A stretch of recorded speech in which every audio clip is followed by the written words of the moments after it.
and we will be live in now.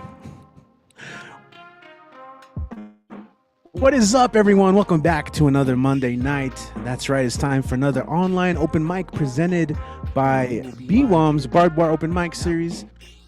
My name is Richie Marrufo. I'll be your host, and I'm coming from El Paso, Texas.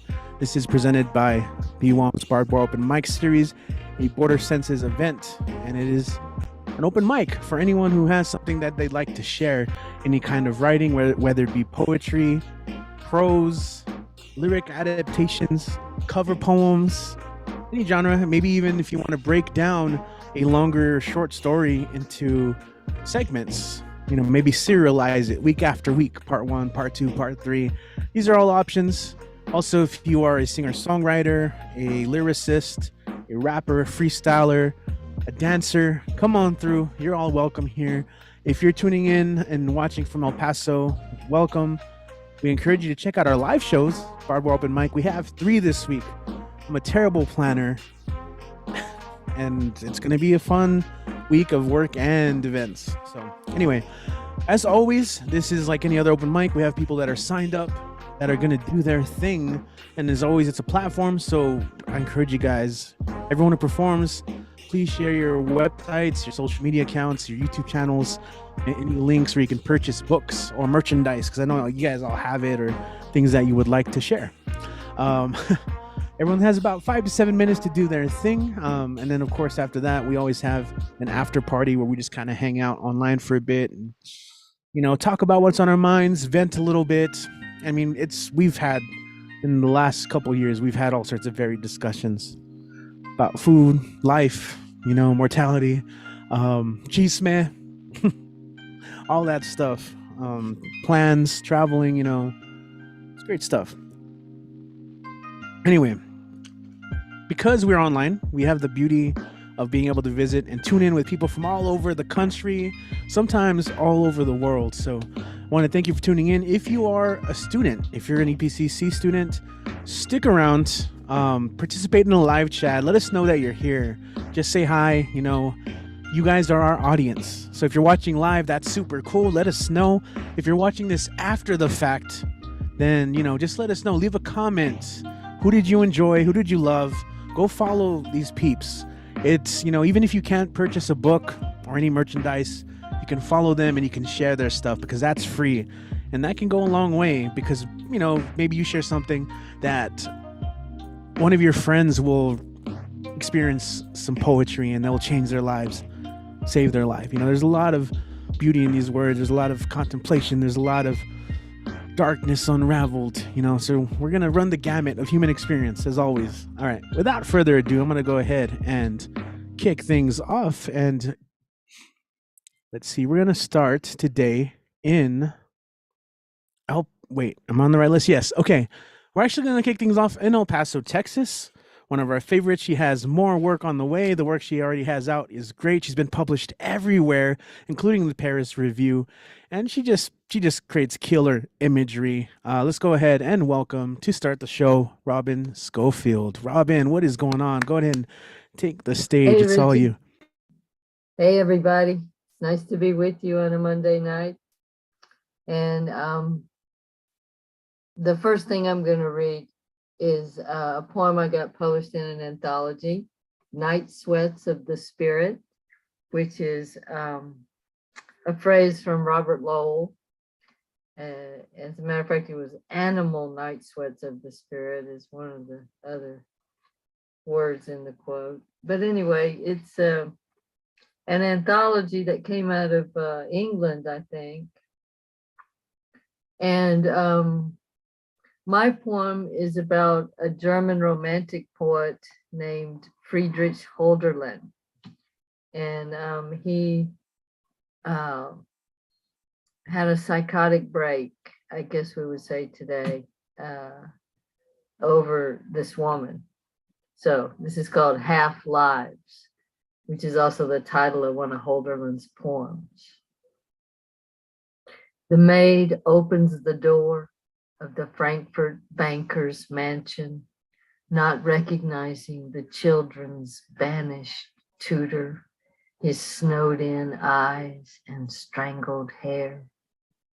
He used a half-cocked pistol for a pillow and had only a handful of matches for his trek through the mountains from France back to Germany. He stalked his way by the hoarse stars like a she-wolf who has lost her pups.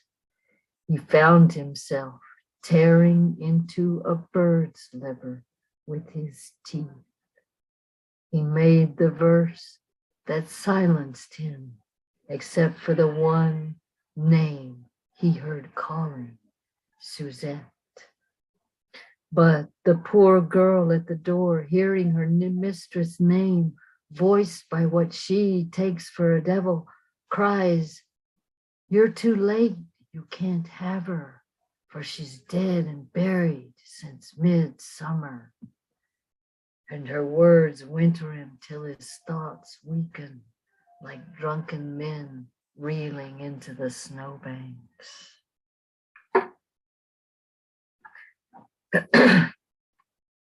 So that was my poem about Holderlin.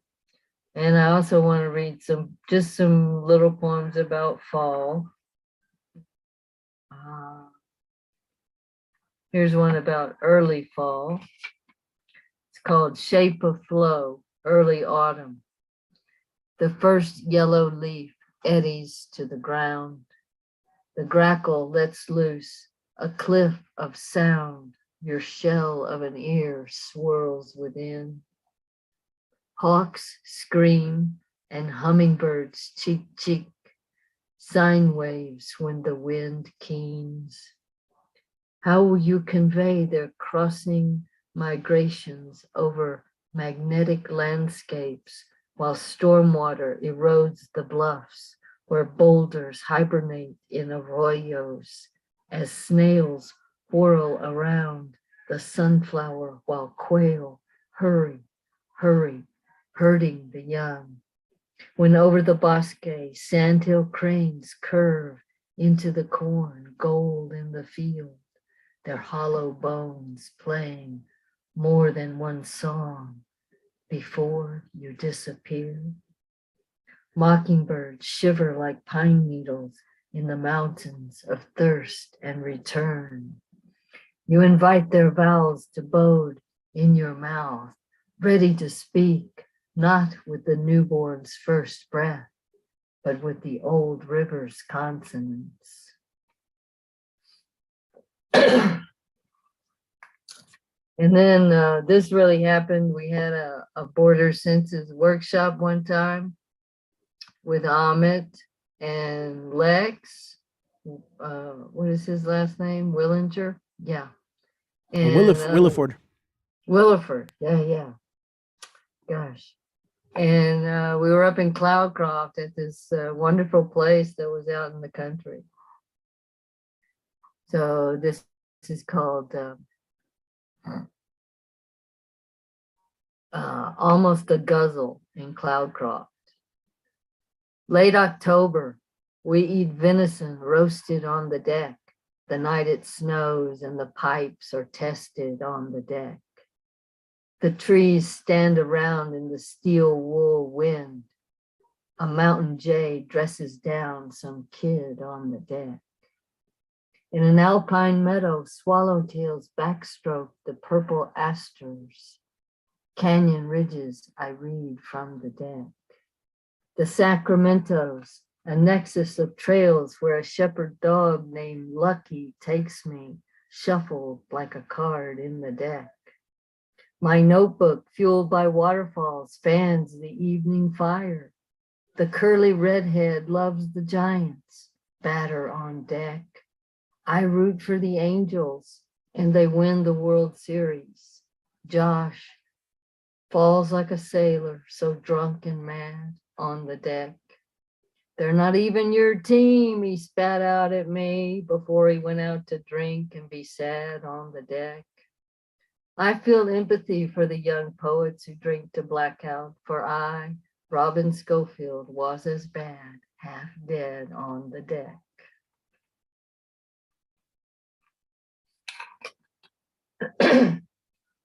And then this one is called Riddle in October. Sunset erodes the hour, day's mandala, a circling crow. The western sloping ravine gashes, clouds, tumbling, boulders polished as jewels. My hand is a fractal, repeating plum and yellow vines that snare my snake boots, trekking the 3 hills. Cirrus clouds flower outside history. Seeds fly, bits of paper that hurtle, unlike the meditating dragonflies, whose vision encompasses 360 degrees. Incomplete as drumming stars on a wind, the spiraling hawk catches and forms.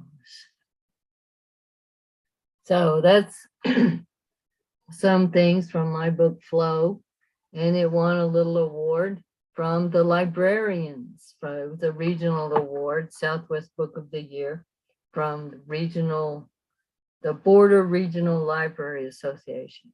Librarians know what they're doing. They know what's good. I'm so proud that it was from the librarians. Yeah. So I have another book coming out, and it'll be from Mouthfeel Press. It's called Ridge of High Pressure, and it's about me and my dog and taking walks and looking at the weather and reflecting about climate change in some of the poems. So that's exciting, and I'll have to get a lot of readings together and stuff like that. So I look forward to it. All right. So that's what I have. Very cool. Thank you, everyone. Feel free to clap your hands, make some noise, throw down some emojis of fire, whatever you feel, show some love here, Robin Schofield, and we're looking forward to that next book.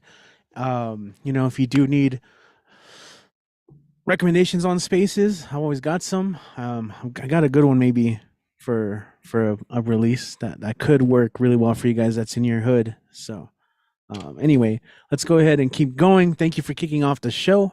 We're gonna keep going. Stick around in the Southwest, or in the area, same time zone, and we're gonna go to Denver and visit our friend Mike Sindler, our very own Lighthouse. And of course, feel free to plug the Poet Lighthouse as you always do. What's up, Mike? Welcome back to the show.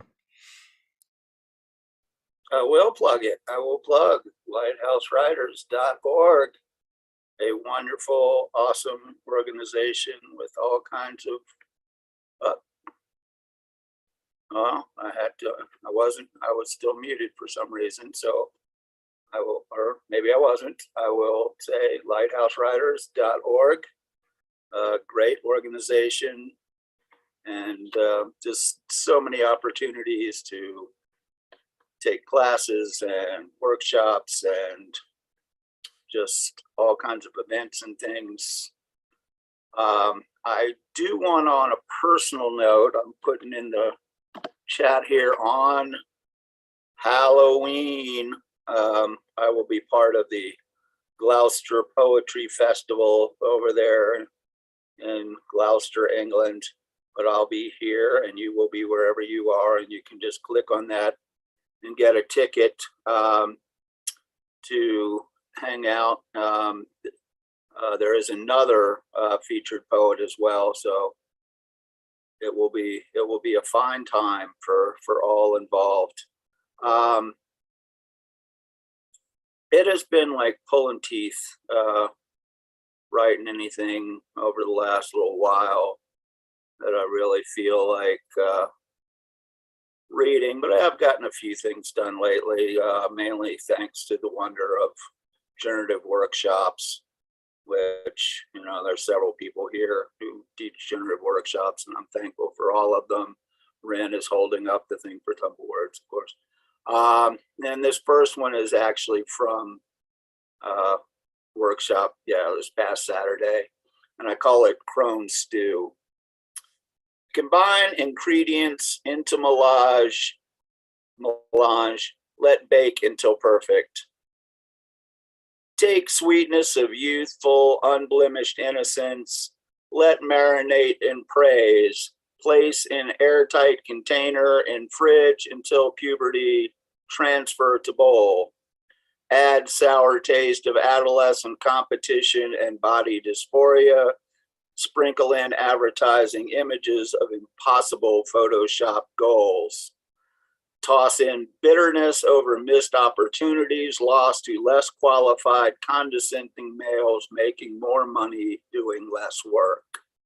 Splash in spicy hot rage over patriarchal inequality negotiating for basic services, including healthcare. Season with salty tears of self-recrimination fermented from years of gaslighting. Finish with savory satisfaction, looking back at what you have overcome to be awesome. Enjoy while others eat crow. And other one I just wrote the other day. This is called Found Taped to Fridge. Before you open, there are things inside you might not want to find. There are things that were fresh that now are rotten. There are containers put back empty. There are containers whose contents are sour. Everything inside is dying a bit more, hour by hour. The light may have burned out. And I was looking at a picture of one of the more famous great muses, artist models. And I wrote this little haiku that I call Stretch. What did Haberturn say to Modigliani? Hey, why the long neck? Okay. And with that, I will go ahead and put on the hat. I thought it was funny. What the hell? I don't care what you think. I thought it was funny. But our next author, besides being arguably the finest guitarist on earth, is also one of the great lyric writers, right up there with Bob Dylan, in my opinion. The great Richard Thompson. And this is a lyric called Bee's Wing. I was 19 when I came to town. They called it the summer of love. They were burning babies, burning flags, the hawks against the doves. I took a job in the steamy down on Cauldron Street, and I fell in love with a laundry girl who was working next to me. Oh, she was a rare thing, fine as a bee's wing, so fine a breath of wind might blow her away. She was a lost child. Oh, she was running wild. And she said, as long as there's no price on love, I'll stay. And you wouldn't want me any other way. Brown hair zigzag round her face and a look of half surprise, like a fox caught in the headlights. There was animal in her eyes. She said, young man, oh, can't you see I'm not the factory kind? If you don't take me out of here, I'll surely lose my mind. Oh, she was a rare thing, fine as a bee's wing. So fine I might crush her where she lay. She was a lost child, she was running wild. She said, as long as there's no price on love, I'll stay. And you wouldn't want me any other way. We bust around the market towns and pick fruit down in Kent, and we could tinker lamps and pots and knives wherever we went. And I said that we might settle down, get a few acres dug, fire burning in the hearth and babies on the rug. She said, oh man, you foolish man, it surely sounds like hell. You might be lord of half the world, but you'll not own me as well. She was a rare thing, fine as a bee's wing, so fine a breath of wind might blow her away. She was a lost child, oh, she was running wild. She said, as long as there's no price on love, I'll stay. And you wouldn't want me any other way. We was camping down on the Gower one time. The work was pretty good. She thought that we shouldn't wait for frost, and I thought maybe we should. We were drinking more in those days, and tempers reached a pitch. And like a fool, I let her run with the rambling itch. Oh, the last I heard, she's sleeping rough back on the Derby beat, white horse in her hip pocket and a wolfhound at her feet. And they say she even married once, a man named Romney Brown, but even a gypsy caravan was too much settling down. And they say her foul hour is faded now, hard weather and hard booze. But maybe that's just the price you pay for the chains you refuse. Oh, she was a rare thing, fine as a bee's wing, and I miss her more than words could ever say. If I could just taste all her wildness now, if I could hold her in my arms today, well, I wouldn't want it any other way. Okay, thank y'all very much. All right, Mike's in there. Feel free to show some love in the chat on your screen. You can make some applause, some claps, some noise, whatever. Also, you're getting some love on the YouTube live stream for sure. So thank you as always. And we will, yeah. I'm gonna have to check out that song. I'm not familiar with it. So Bees Wing. Hell yeah. Thank you for sharing that. You guys always give me like a syllabus of like readings and songs to listen to and references, allusions. When I catch them, at least I'll try and make a list each open mic. That'd be something kind of cool. Now that I think about it, I mean, it's more work. It's always more work. Just wait until you hear the guitar work on it. Yeah, that was a great lead-in. You know, that's what really sold me. I was like, I gotta hear it now. Yeah, he's my favorite guitarist alive, pretty much. Like, it'd be cool to do like for each of these online mics on our description to add like a additional readings and listenings, you know, and have links to. I don't know. That's way too much work. I love giving myself work. I don't know why I keep running away. Well, yeah, no, can't do it. No volunteers. No, Kid was right away. He's like, no, not me, not me. We'll see. But that'd be kind of interesting. I just casually kind of write stuff down and keep a list. But since I'm already doing it, it wouldn't hurt to share it. Anyway, yo, what's up? If you guys are just tuning in, welcome to our online open mic. Welcome. Thank you to everyone who is participating right now in the live chat. It's nice to have people listening in. I know it's a lot of performers as well. And as always, if you're just tuning in and you do want to perform, you are always welcome to. This is an open space to do so. If you just want to check it out a couple times and feel it out, that's more than welcome. You're more than welcome to do so. We usually do have a link to sign up in the description on the YouTube video. Usually I get that on before around the second or third performer. I'll have that added to the list. So somehow you get a little bit of liquid courage.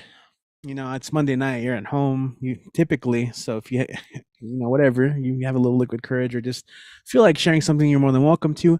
Of course, if you're just shy and don't want to be part of the live stream but still want to share something, I did allude to the fact that we do stay online, like an after party where we stop streaming but we hang out on the Zoom call. We have had people who just share pieces, you know, just to workshop or like try, you know, get some feedback or just to get something off their chest, you know, but they don't have to do it through YouTube. So that's an option too. So we're gonna go ahead and keep on going. We have a pretty nice list of awesome performers, amazing performers. So I hope you guys get to meet them all and get to share it and get to experience a little bit of their work. We're gonna go ahead and go to the West Coast and visit one of our friends who just recently moved there, San Diego. He's got books and CDs, all amazing. And as always, he's ready, willing, and able to be featured both online and in person. So if you're watching and want to bring him to your college, to your town, to be featured, or if you've got an online show, hit him up. He's always amazing. Here with some poetry and music. The always amazing Oso Lobo. Go ahead and take it away, man. Thank you very, very much. I apologize. I have to fly dark tonight. My internet is being quite difficult, so I'm afraid if I put on my camera, it will crash.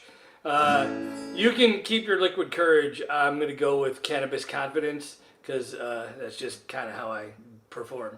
So here's a little cannabis confidence for y'all. I continue to go down the rabbit hole of mixing in my micro poetry with cover songs. So that's what you're going to get again. So here we go. They always promise you rocket ships and then just deliver slivers of the moon.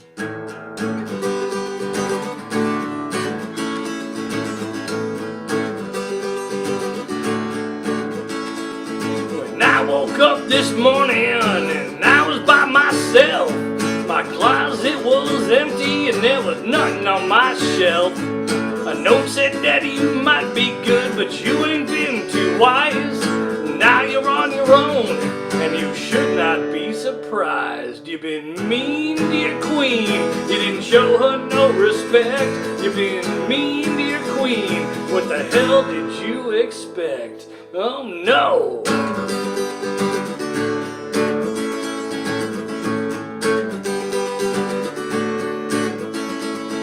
What happened to my car, and where is all my money?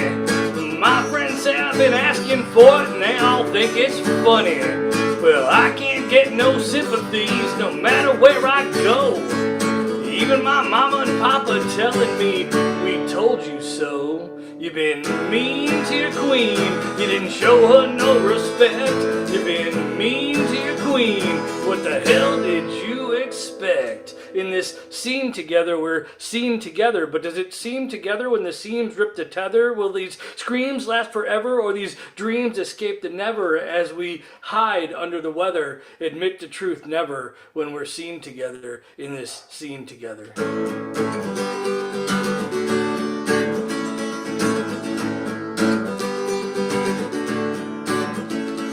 And I've seen you out messing, you've been gone for a week. Your old lady gonna catch you, man, and bust you in your cheek. Her veins are sticking out, and she's turning mighty red. And when she gets a hold on you, you'll wish that you was dead. You've been mean to your queen, you didn't show her no respect. You've been mean to your queen, what the hell did you expect? Rocket ship promises mostly only deliver slivers of the moon. That song was by an old band called Point Blank from like the 70s. This next one, I'm sure you'll recognize it. And the poetry is mine. And thank you for listening, because I would be doing this by myself in my living room otherwise. So I cannot thank you all enough. Whenever I feel you near, I forget that the true nature of fire is to always consume.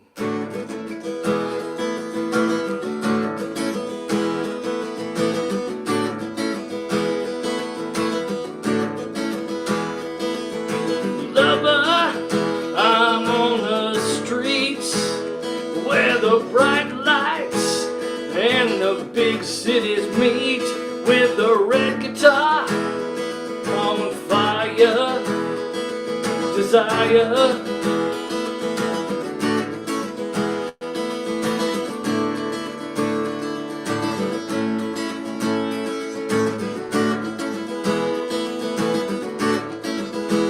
She's a candle burning in my room, and I'm the needle and the spoon over the counter with a shotgun. And pretty soon everybody's got one, and I'm in a fever when I'm beside her, desire.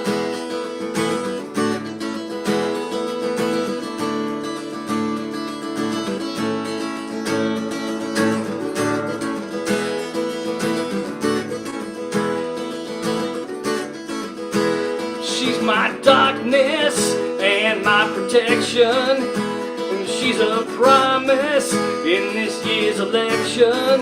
And I'm in a fever when I'm beside her. Desire. And the fever keeps getting higher. Desire.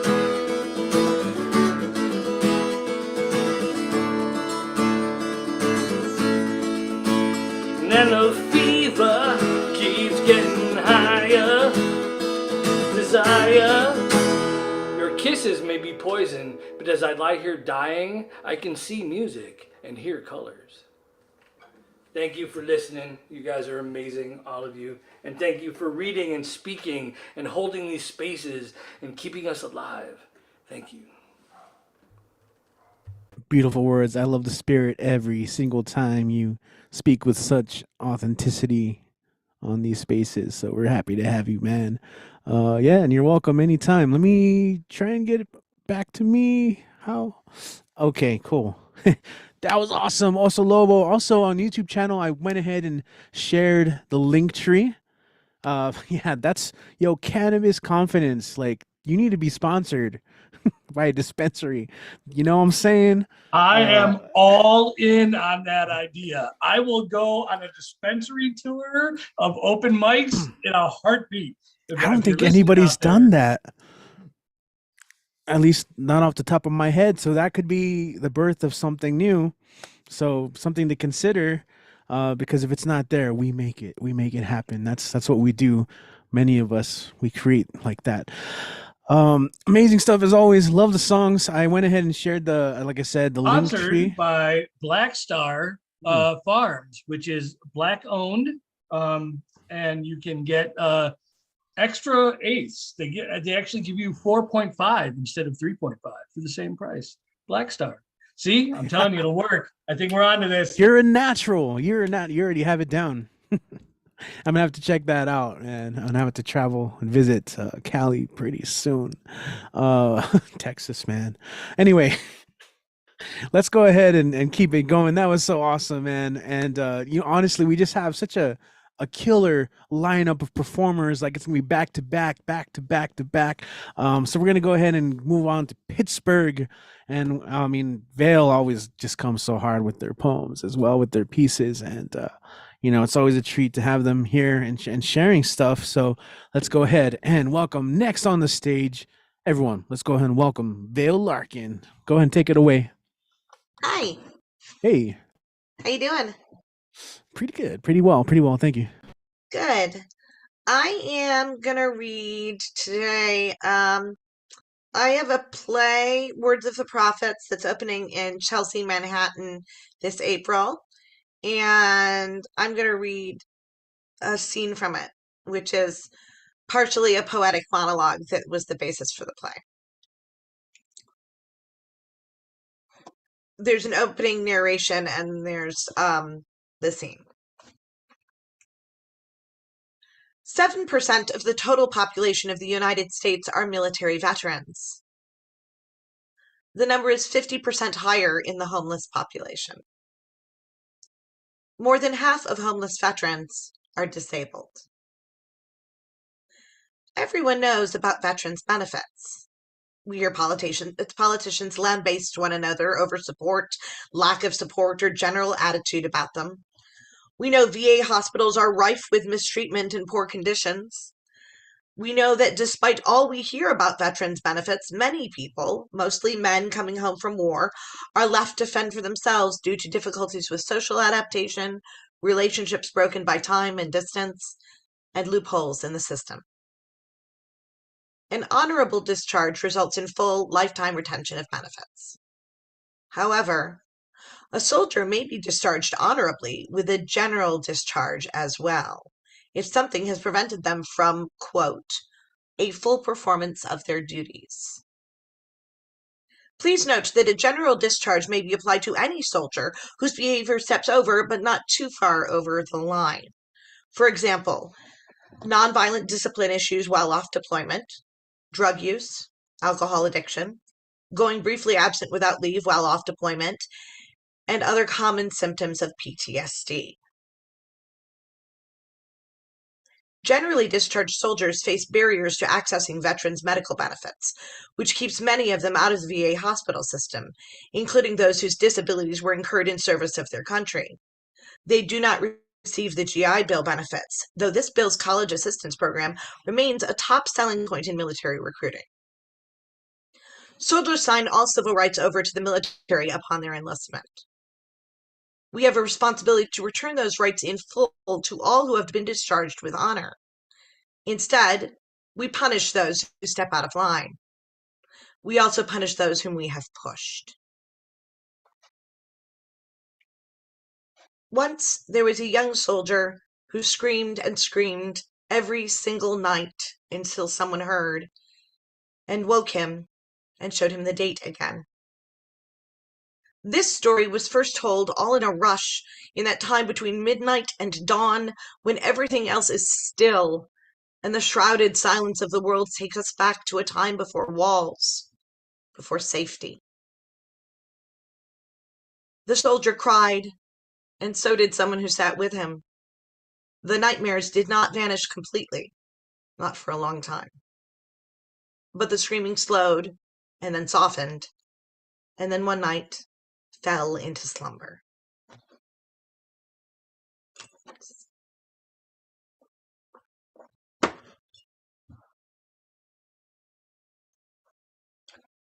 Click, swish. The sound of the photocopier humming and running along. He loses time, loses the thread of the story. Click, swish. The story slips back and forth, repetitions piling.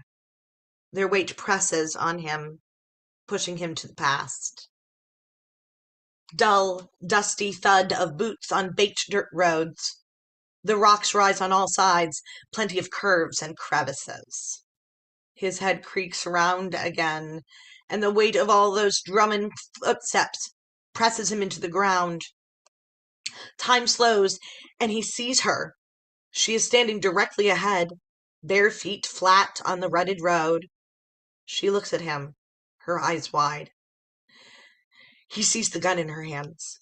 Rat-a-tat. He never felt his fingers move.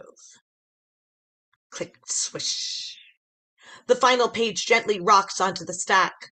He gathers them, turns and walks out, ring-a-ling, into the street. The heavy tread of his boots on concrete comforts him as the rush and hustle of the crowd swallows his breath. Click, swish. Bang! And bang again. His eyes are not working, blinded by the glare of hot sun on glass, and he is deafened by the blood rushing in his ears. The girl is standing, all of 12. She is wearing a paper white cloth that wraps around her head to keep the sun off. She is worried about the sun. He sees the gun. Rat-a-tat. Falling, falling. He is falling, prone in the street, hands on head, ducked down. Bang, bang. Who knows where? Bang. It's coming from. It's bang. Pushing him past and past. The pit in the fat slot nearby gapes hungrily. The clutching fingers of fear dig furrows into his chest. It's all back, here, now, and immediately. The sun streams through columns of dust along their path. The girl stands up or steps out. Somehow she is there. He sees her eyes looking into his, both of them surprised. He sees that gun. Rat-a-tat. His breath breaks in, and then the rising roar of the crowd surrounding him, passing and pressing him, and threshing his carefully stacked stories into a flurry. He thinks, the sun was hotter than this. Rushing past his teeth and down as deep as memory, bathing that thought of frantic flight in sweet, inflammable air. She stood there, all of 12 on the road. Rat-a-tat, rat-a-tat. She stood there. She was worried about the sun, eyes wide. That gun, falling, falling, paper white rags in the dust. He never felt his fingers move. Rat-a-tat. He gathers a few loose pages. He half-heartedly pastes one to a telephone pole. No one walking reads. but the print is too small to see anyway. Rat-a-tat, a tat-tat-tat. Wind rattles paper on scratched metal. It isn't at all the same sound.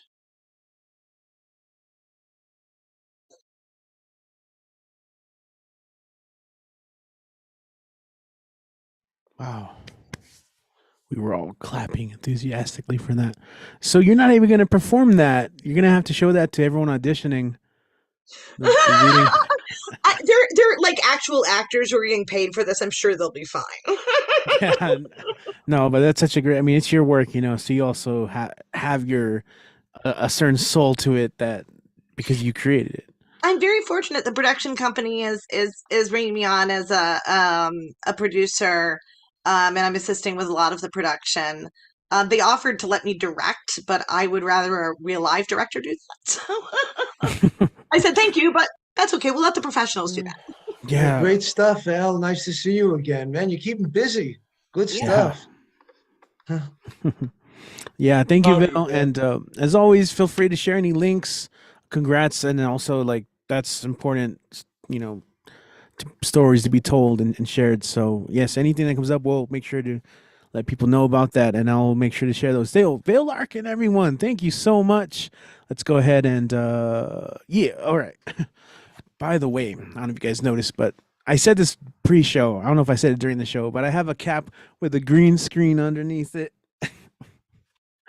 It's crazy. So it fits. I have like no head. It's Halloweenish, kind of. All right. Looking at the list, guys, we're going to go ahead and keep going. We're going to go ahead and come back to the Southwest region. We're going to come to New Mexico, and we're going to welcome back an awesome performer. You guys have heard of the multiverse, the Spider-Verse, but have you heard of the Vanessa verse? Well, she's got a lot of great poems, and you're enlisted, so it's a great back-to-back, actually. So let's go ahead and welcome back to the show. Let's welcome the Vanessa verse. Good to have you. Welcome, welcome. Hey, I I don't, did I do this one last time or did I not do this one last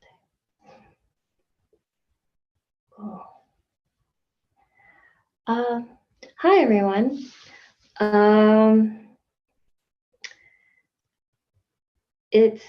It's Filipino American Heritage Month or History Month. I don't know if it's heritage or history.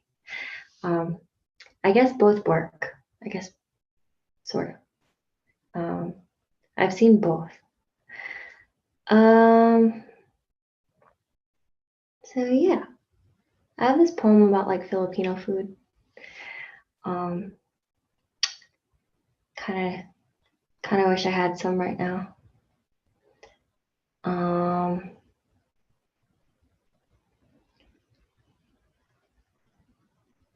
I'm still thinking about,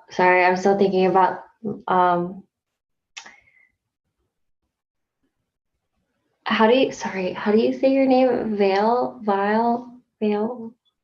Did I say that right? Yeah, I'm still thinking. Vale. Sorry. Yeah, I'm still thinking about what you, like I have a whole poem about veterans, and then I have a whole other, I just have so many military poems. So I was like, maybe I should do that one. Okay, I'm talking too much. I don't have a title for this. Anyway, my blood be the Nugoan, dark and scary to some, but still a memorable classic. My blood be a Benahar, Nagilian La Onion's finest. My blood be pressure, talent, ambition. When my dad and his siblings opened up a Filipino restaurant in Sacramento, California, I worked while on vacation as their temporary waitress. And I've never been so proud to be Filipino.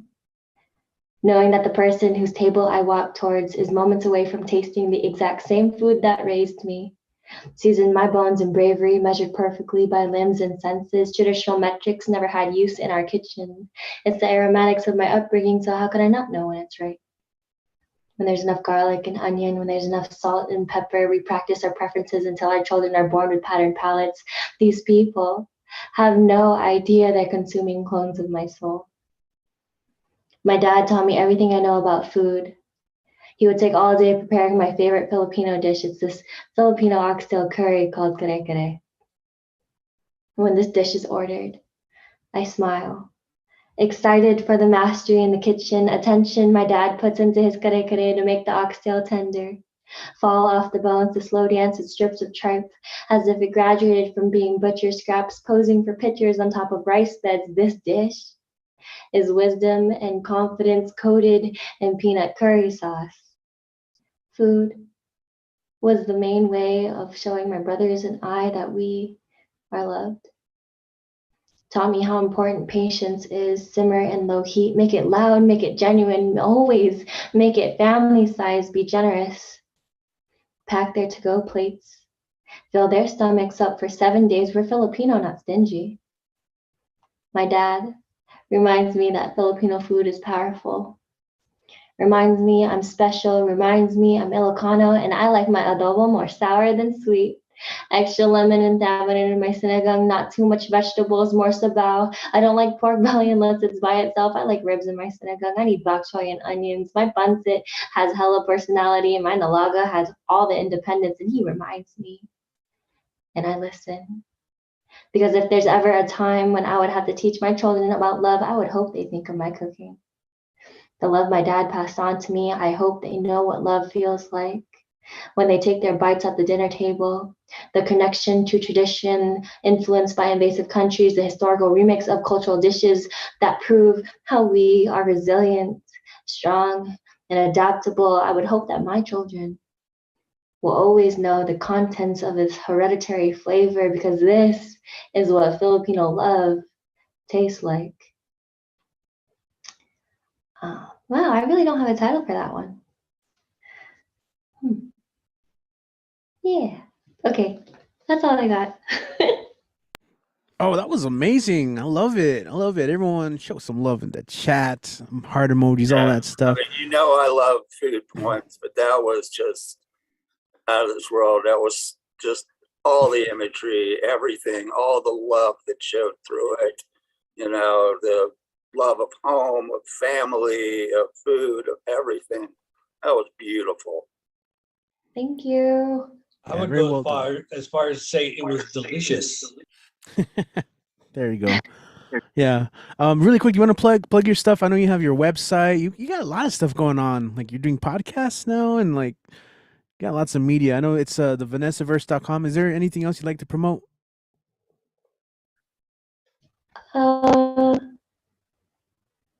Not really. Oh, I have a shoot. Oh no. Oh no, what happened? I think maybe like a computer died or something. I don't know. Anyway, that was amazing. We'll figure that out. Oh man, that was one of the most dramatic transitions back. But yeah, feel free. I know you said you had a question. I think that's what I heard. But we'll see. We'll get you back. But right now, we're gonna go ahead and just kind of keep the night going. We got plenty of people signed up. Oh, I just saw that we got Alan signed up, dude. Yes, awesome. And I just saw you here in the chat. Good to have you, man. Good to have you. Alrighty then. We're gonna go ahead and go back to the West Coast with some poetry or a Halloween story. We'll see. San Francisco, aka if this was the land of Oz, Winky territory, does that make me the Wicked Witch of the West? She'll take it. According to her bio. I'm adorable, and me and my broom will fit in all standard overhead compartments. Flying with style. Let's go ahead and welcome Finn Bell to the stage. Good to see you as always. Welcome, welcome, welcome. Thank you. I have way too much fun each week. I love it. Sign up. Yeah. That's part of the fun, is like filling that out with like outrageous things. Hi everyone. That's a good question, Vanessa, about it being Filipinx heritage or history, because I was just thinking that we celebrated that, and yeah, and so I'm confused too. But yeah, I love it. And thank you for sharing. You almost got me inspired to share a book from a fellow Pinay that I just received. I'm so happy to have it. I'm gonna show it to you guys first because I just received it in the mail. It's Maureen Medina, who was published with Red and Green Books, and she has a brand new book called My Fears Out Loud. And she talks a lot about her Pinay experience, so very proud of her. I have a piece that doesn't have a name yet, and something that does have a name. And the first one's unfinished, so I'm gonna give it to you guys as is. My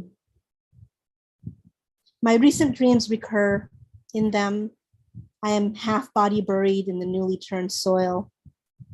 I twist and writhe, defying logic, to release myself from being my own imprisonment. I ignore how my flailing invites the earth to keep swallowing me.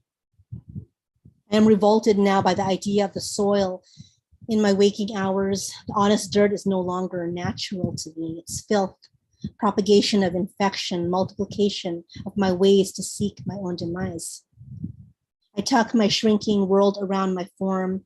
I gather them, translucent armament that cloak me, that pool at my feet, yards of mourning I drag behind me, a train, a bog. Stay on the edge, do not step into me, you will drown.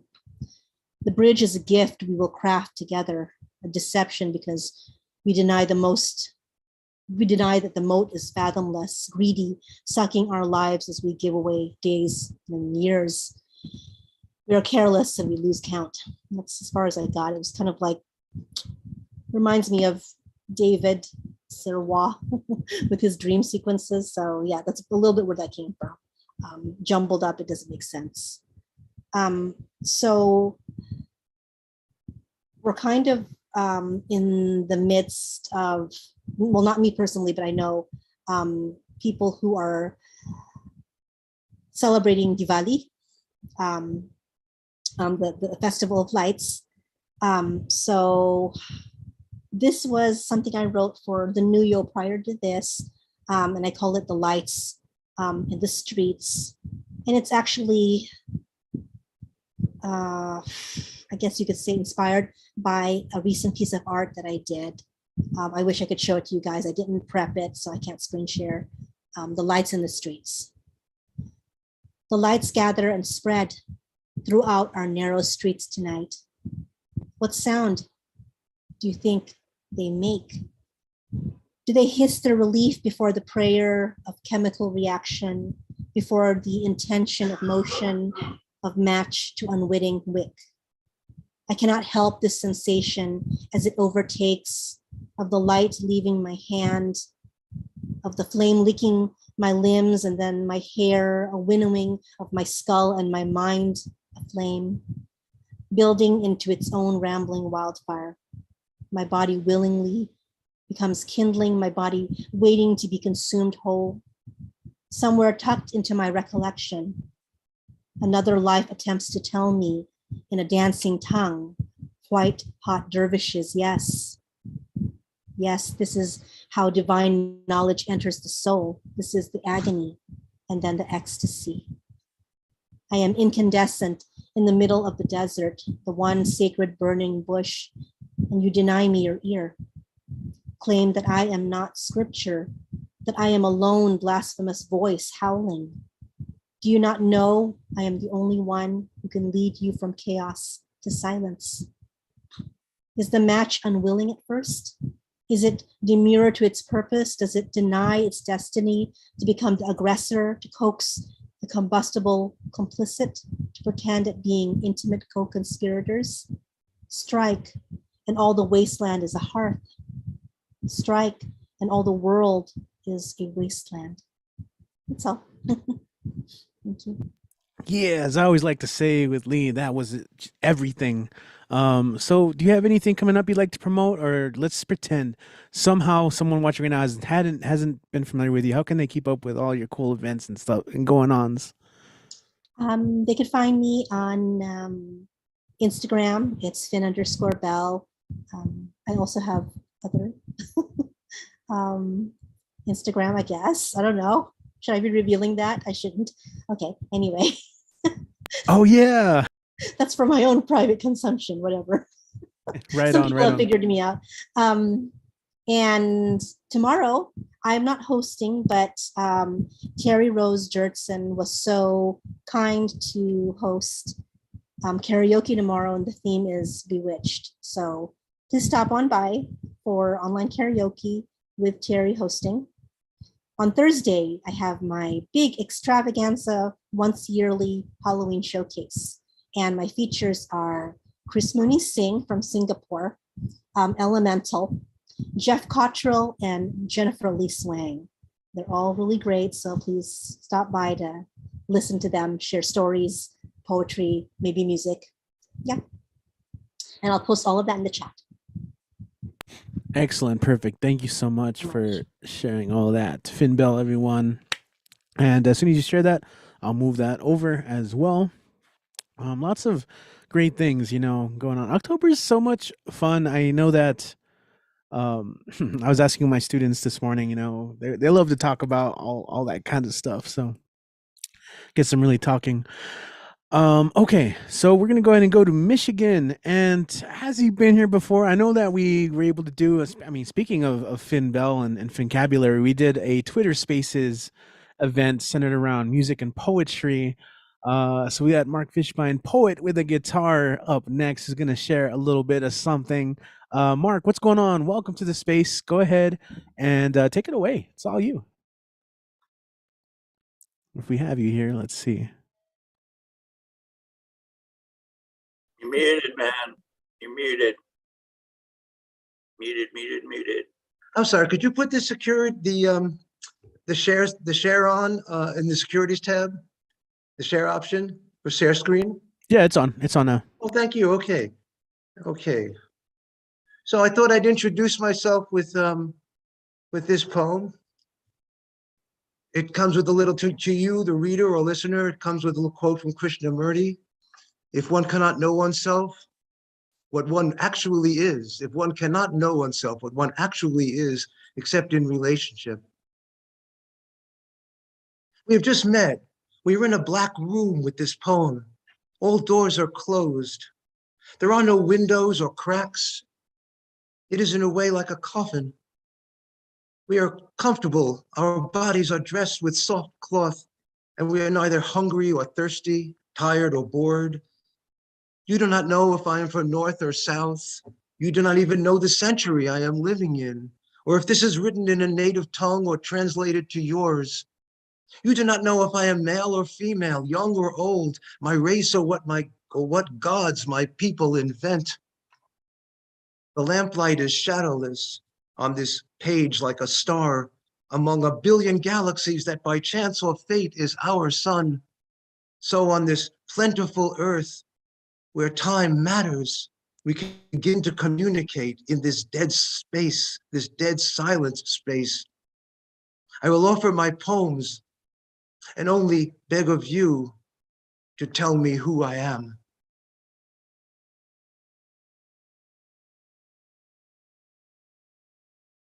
Life is what you do while you're waiting to die. This is from a song from Zorba the Greek, an old play, a Broadway play. The healers lure you from the demon of ego. Tear away the voice that bosses you around. Feel the cosmic energy, the atoms within. Forget words, change shape as the cloud. Let the chanting Om sound as the waves charge with the power of moon tides, which come to a soft and tickled landing while you slowly breathe in and out from your left lung, sitting in lotus. But the primal will speak loud in you, absorbing the fires of autumn requiems when human harmony brings you to tears, bathed in the memory of nakedness, guiding your sex into furious orgasms. Oh, let blood seethe with passion in the moments of supreme presence, these moments of love and hate and lust, howling at the losses of hopes and despair. With an axe to shadow the mirrors of truth, you shout with the essence of laughter. Don't analyze, just live your fucking life.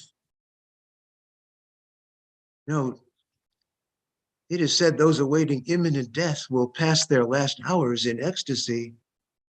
The ego evaporates into a halo light that appears to hover over the bed. At last you are free of want, free of thought, just floating in the currents around you as the birds gather like angels on the windowsill and stare into the silence of the room.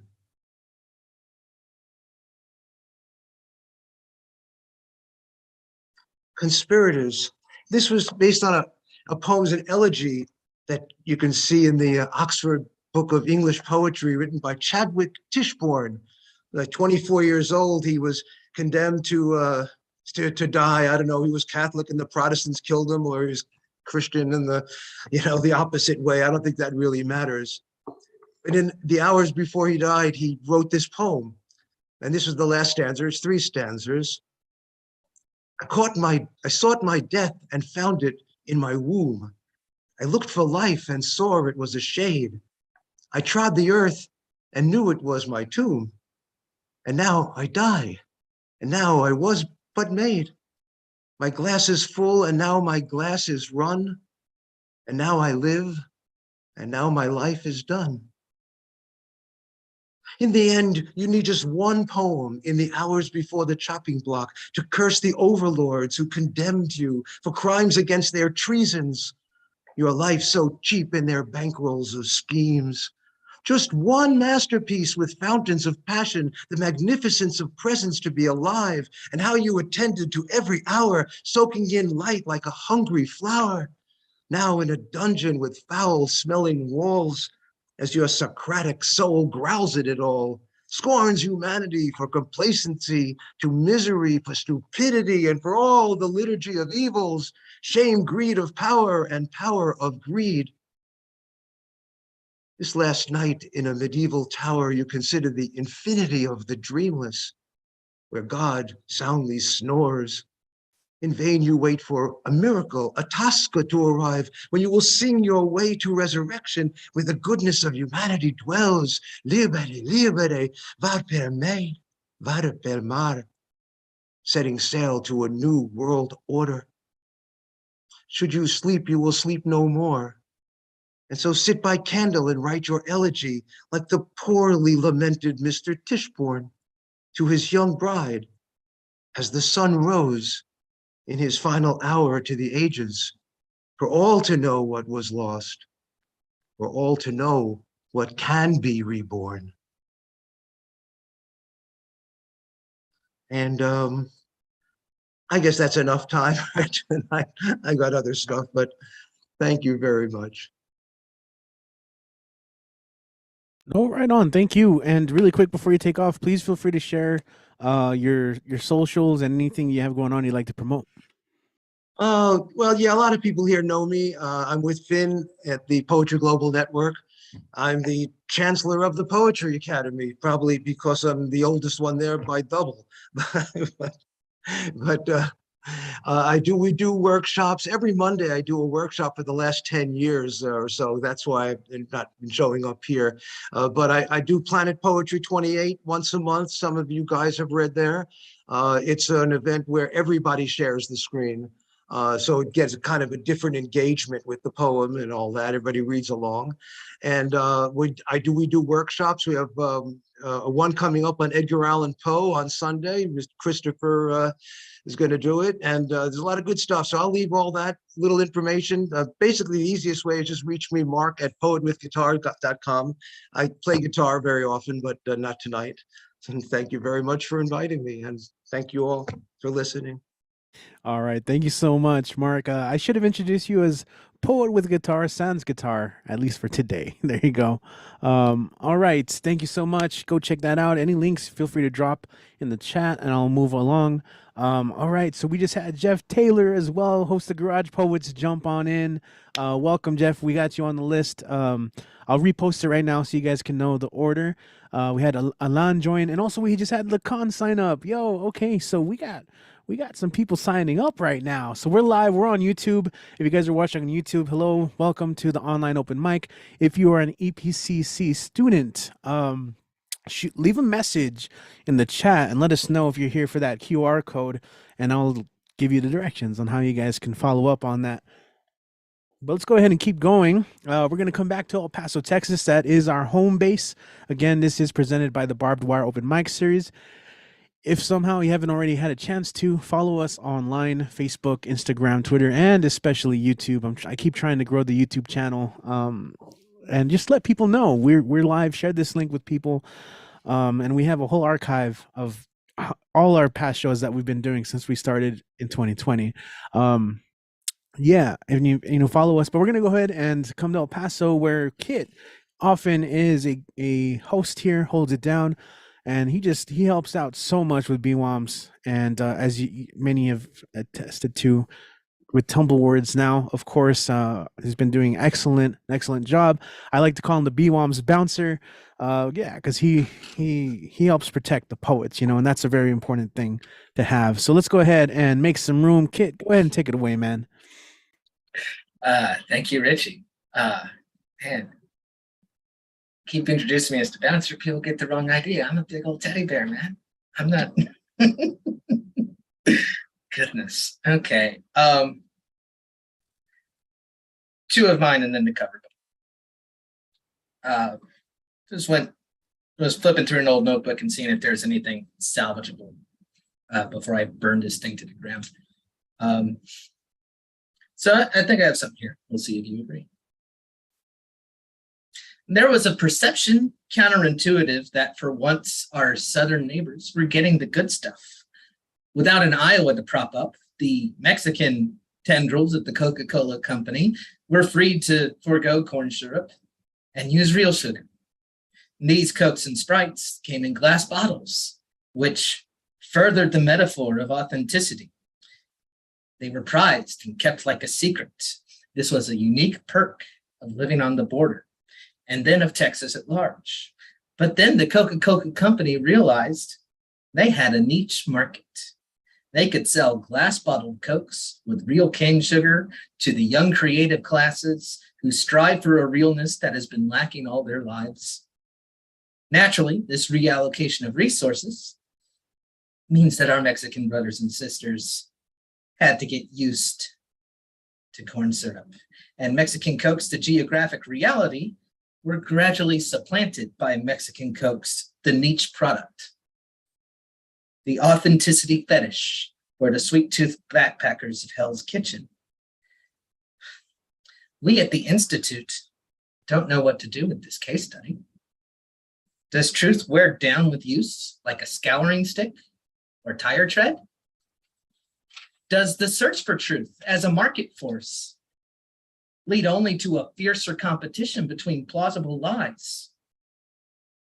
Either path leads us to a recursive despair. And if we at the Institute, who love truth, despair, what will our funders think? Well-tailored men who have only expressed a vague preference for the truth. What will they conclude?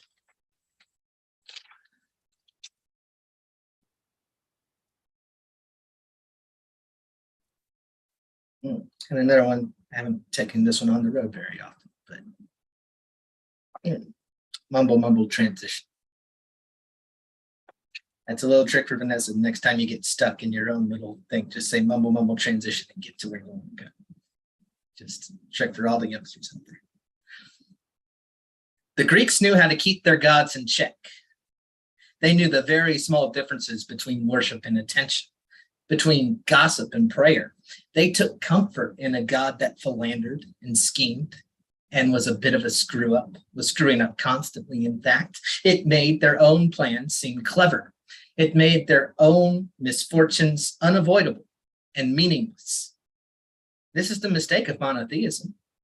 It stakes everything on one role. It puts all the pressure on him. It puts him in a place where he has to be right, where he cannot be challenged, and where we cannot be generous by foregoing the challenge. It leaves us with no path to forgiveness, because if we cannot forgive a God his mistakes, his storms, and evolutionary detours, how can we forgive our neighbor who knows the pains and limitations of humanity and hurt us anyway?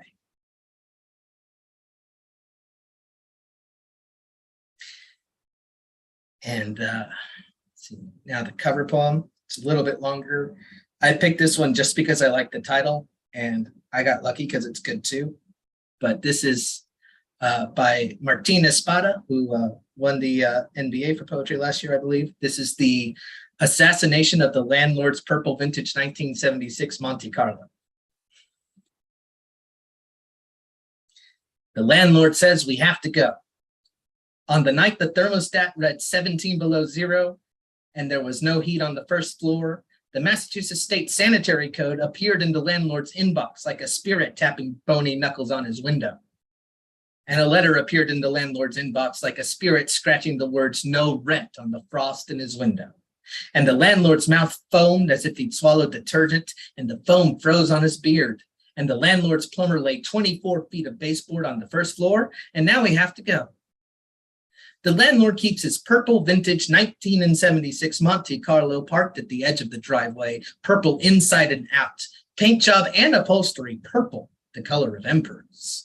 The mad emperor Caligula assassinated his cousin, jealous of his purple cloak, and the mad emperor's mouth foamed as if he'd swallowed detergent, and the foam froze on his beard. The neighbors report a moose sighting today. The moose charges from the woods, mad as an emperor jealous of a purple cloak, sees the purple vintage 1976 Monte Carlo as another moose, and rams Caligula's chariot with his bristling antlers, kicking the car the way a teenager high on detergent T-boned my Lee's Toyota Corolla 2 weeks ago. And so the moose claims his territory, this land without a gas station or a movie theater or a pizza joint or a doctor's office, and gallops back into the woods snorting foam. Now come the hunters tracking the moose, crossbows bristling since crossbow season is upon us, their vision blurred by a night of Red Bull and detergent, and see the purple vintage 1976 Monte Carlo as a moose, firing volley after volley of arrows into the windshield, and the talisman of the air freshener hanging from the rearview mirror does not stop the glass from exploding, and the jumper cables coiled in the back seat do not rise magically like electric eels, and the hunters explode in a cry of huzzah, waving their crossbows as if their arrows thump the hump of Richard the Hunchback King.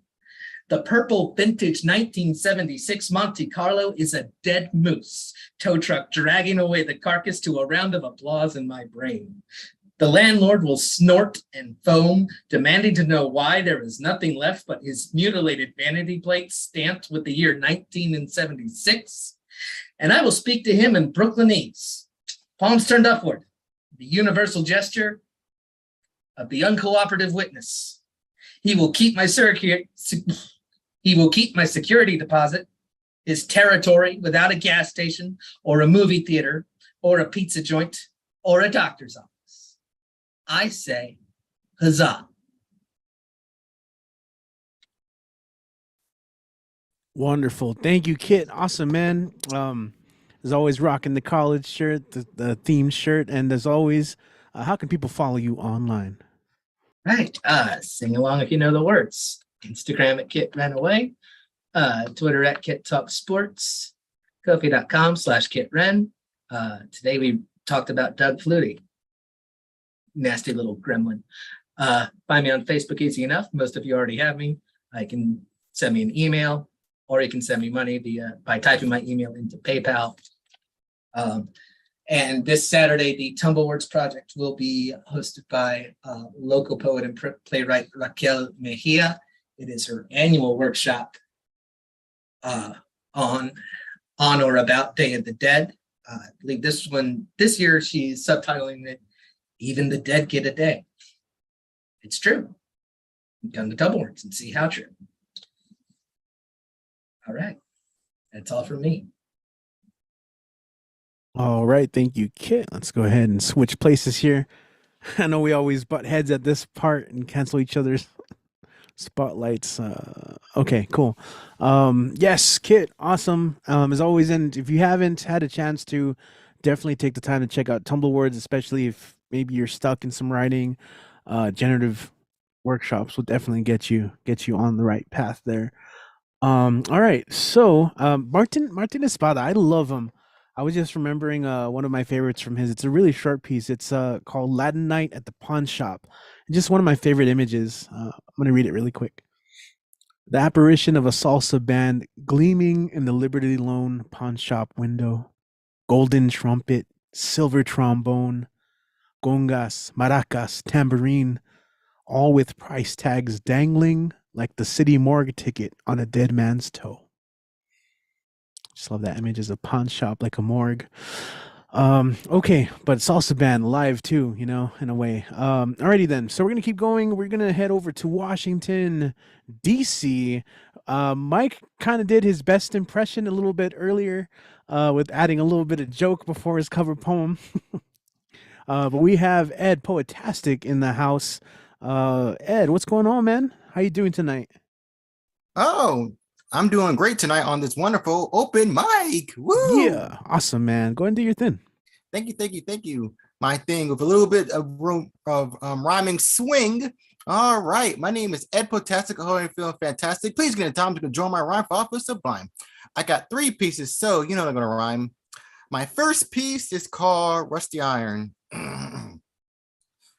So bye bye, Miss American Pie. Draw my Chevy to the levee, but the levee was dry.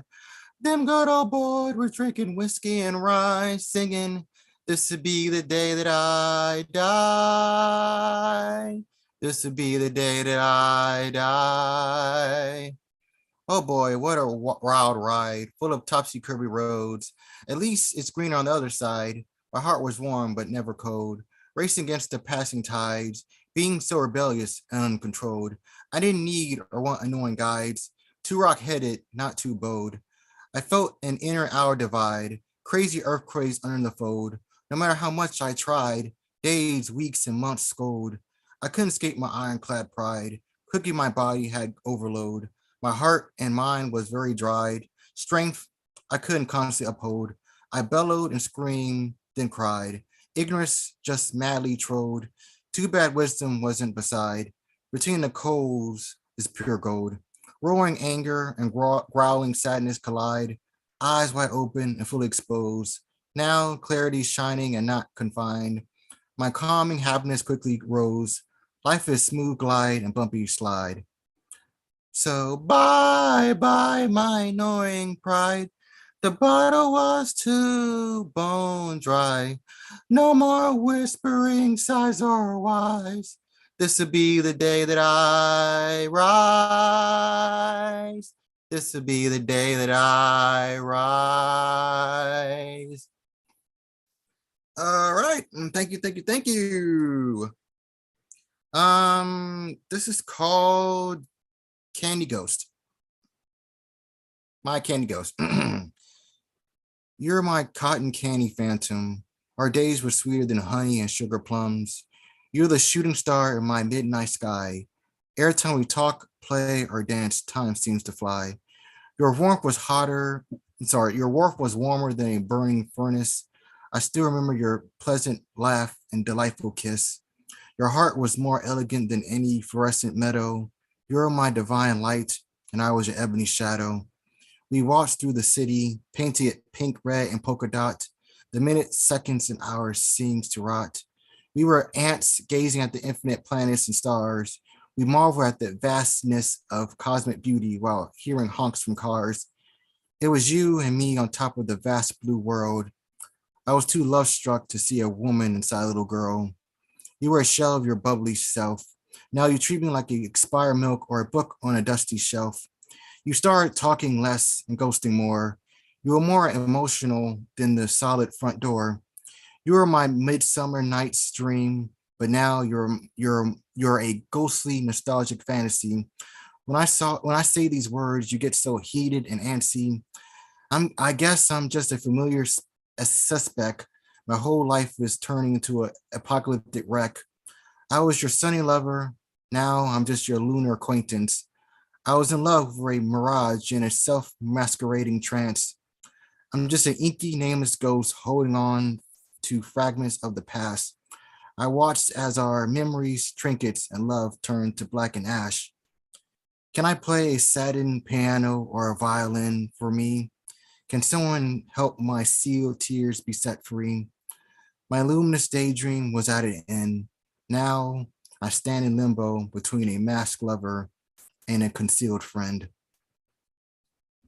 Thank you. I got one more. This is called What's in the Box? What's in the box? I don't know. What's in the box?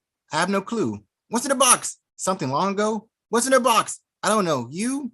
What's in the box? A little note that says hello? What's in the box? Something old or new? What's in the box? A tiny baby crow? What's in the box? A funny and crazy tattoo? What's in the box? I know. Oh. No. What's in the box? Maybe a pair of nice shoes? What's in the box? Oh, lights? Why they don't grow? What's in the box? Is it one or maybe two? What's in the box? That really sucks and blows. What's in the box? A used petite pink tutu? What's in the box? You're not a bright fellow. What's in the box? Flowers, red, green, maybe baby blue? What's in the box? Is this something you owe? What's in the box? Can this be crazy? No Gorilla Glue? What's in the box? A picture of a small yet grand plateau? What's in the box? A puzzle of boats, ships, or canoes? What's in the box? A crazy broken, untuned banjo? What's in the box? Is there really something you need to pursue? What's in the box? Maybe top secret cargo? What's in the box? Something true, fake, or maybe taboo? What's in the box? Is something to change your point of view. Thank you. Yes, sir. Ed, thank you. Was that it? My bad. I didn't mean to just jump in there. Oh, I got more. You want more? No, I was gonna say, man, you know what's in the box? At least in this Zoom box, it's you, man, with your bright smile and positivity. Yo, Ed, so what do you have coming up that you'd like to promote, or how can people follow you online? Well, you can follow me or you can promote us all, because if you want to answer the poet's call, please, one and all. This is awesome open mic that makes our money such a delight in the wonderful midnight or daytime spotlight. But if you want to follow me, please feel free. My Facebook name is Eddie Foreman and my IG is Foreman92. And remember, if the mic is right, I'll be there to shine my protestic insight. If you send me requests, if you take guests, the answer is yes. Hope everyone stays safe, healthy, and blessed. And now stop singing or speaking the wonderful words outside your chest. And now stop thinking and being your best. All right. Thank you, man. Always appreciate you. Thank you, Ed. And as he was alluding to, you know, Mondays have had a bad rap for a while. So a lot of these Monday night shows are all about reclaiming Monday, instead of like being at the beginning of the week and whatever the work week. And, you know, it has to be such a cliche of why we hate Mondays, but it could be also a great way to start the week, right? Start off with a high and just kind of ride that the rest of the week. It can be that way. And so hopefully with these shows, we can do a little bit of that. Yeah, I got that green screen. I got the green screen background, which blends in with my cap. Like that art? Look at that. Alrighty then. So we're actually going to come back to El Paso. Our next performer has tuned in a couple times, but I think this is his first time. We actually signed up to read, which is awesome.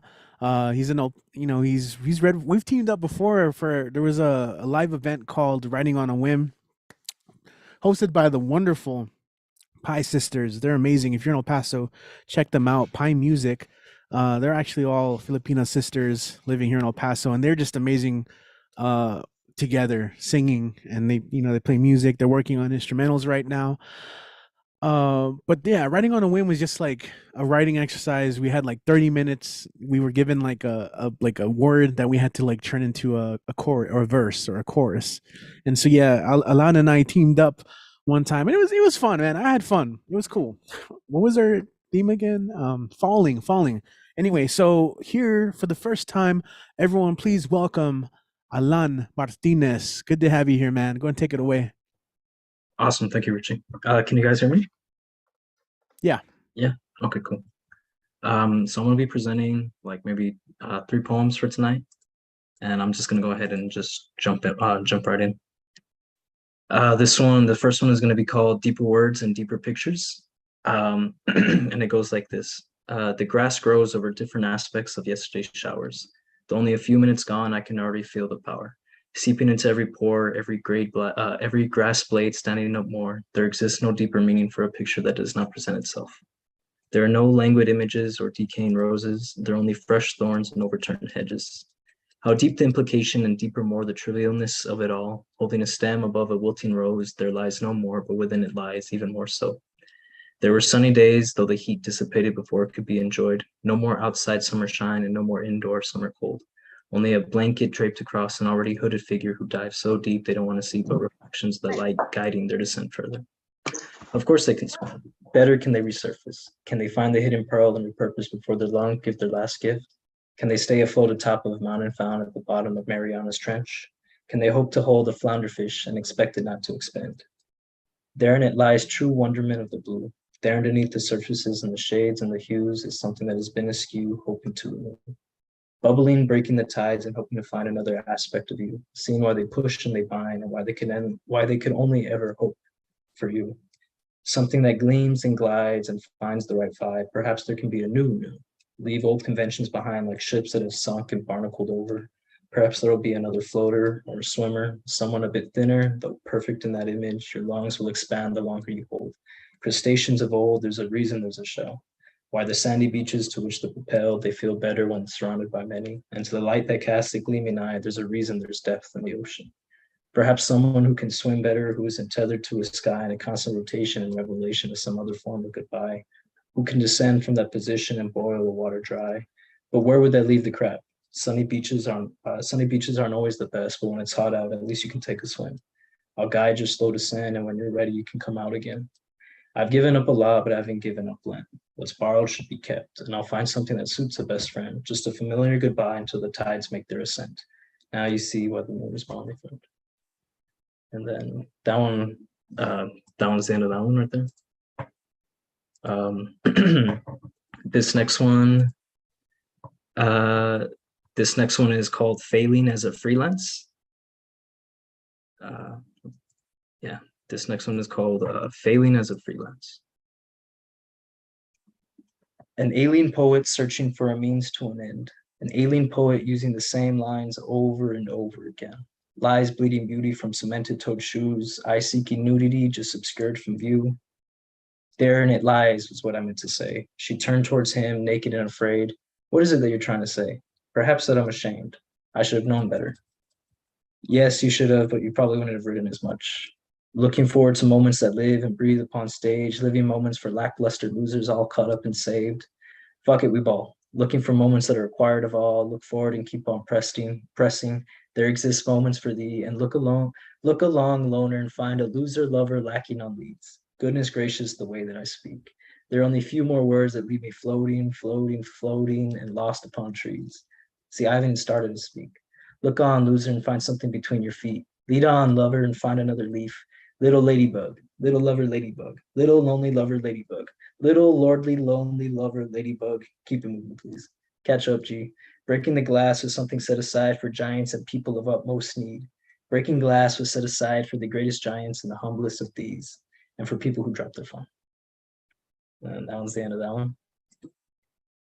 And then this one, this is the last one for the night, and this one's just called Monkey. It's just called Monkey. Turning to the monkey said, "Hey there, Billy, this is Fred." Fred, knowing and having learned, turned to the snail for which he discerned. Billy, the monkey is something quite queer. Listen up, monkey, listen here. Fred, the orange monkey orangutan, yelled out quite loudly, "Fuck you, Billy, and fuck your family." The snail was aghast, for he had heard that Billy was frightened by Fred's words. Like, golly gee, Fred, what got into you? We're all supposed to be friends. Stop acting like a fool. Billy turned to Fred, and Fred turned around. There, throughout the jungle, could not be heard a sound. Fred turned to Billy, and Billy leaned in to say, "Fuck you, Fred. Terry the snail thinks you're gay." And so with that, Billy, having learned his lesson, went back home and watched the Jetsons. All right, that's it. Thank you. Thank you, guys. Jetsons. Yo, Alan, do you got anything coming up you'd like to promote, or how can people keep up with you online? You can follow me on Instagram at Elaine the Main. So it's Alon, but ALAIN THEMANE. So Alon, but Elaine the Main on Instagram. But apart from that, I don't really have anything going on. I'll probably be joining in on the Mondays, but I guess you can catch me next time. Cool, man. And of course, don't forget to hit us up at the in-person mics. We got 3 this week. So I'm gonna say this. Yo, we need more poet representation. Like the comedians go to all the open mics. Which is fine, you know. I mean, I'd rather have people go than not go, but we need more poet representation, is all I'm saying. Because yeah. Can only take so much of that. Anyway, that was me venting. Brief vent. So if you're watching Paso poets or people in the area, come through, hit me up. Let me know. Also, let me know ahead of time. You know, I can film your performance, record audio from it, put together a cool little video for you. But yeah, with just maybe like shoot me a message if you plan on doing that. All right, so let's keep going. We're gonna go ahead and go to Massachusetts, and we have the host of the Garage Poets Open Mic Fridays on Zoom. My understanding is that Kit was featured recently, so that's super cool. Let's go ahead and welcome Jeff Taylor. I believe the first time here on our Monday night, if I'm not mistaken. All right, dude, awesome. Well, welcome, Jeff. How are you tonight? I'm doing pretty good, Richie. Good to be here. My first time here at Barbed Wire. Here, I'm the host of the Garage Poets Open Mic. We do Fridays on Zoom, 8 p.m. Eastern Time. Kit was our feature this past Friday. And we have Chad Parento as our feature this coming Friday, who's the host of the Stone Soup here in Boston, longtime venue. I got a few poems for you tonight. As my 15-year-old daughter, make sure I know Taylor Swift has a new album out here, so be sure I have this poem here for her. My cat says voting is a sucker's game. I bought him a collar on Etsy with the words, "I voted," embroidered on it. But I haven't made him wear it. As I hold it awkwardly close to his face, whispering about possibilities, he looks at me like I'm wasting my breath, not having believed in anything since being catfished by Taylor Swift. Every night for nearly a year, the pop star mimicked our neighbor's cat's ritual until T. Swift's love dance was revealed to be a nefarious ruse concocted to win a bet with Ariana Grande. It's been 0 fucks and Sex Pistols ever since coming ass to mouth with the facts that rich people take their niche pastimes too far and don't give a shit about any cat's feelings.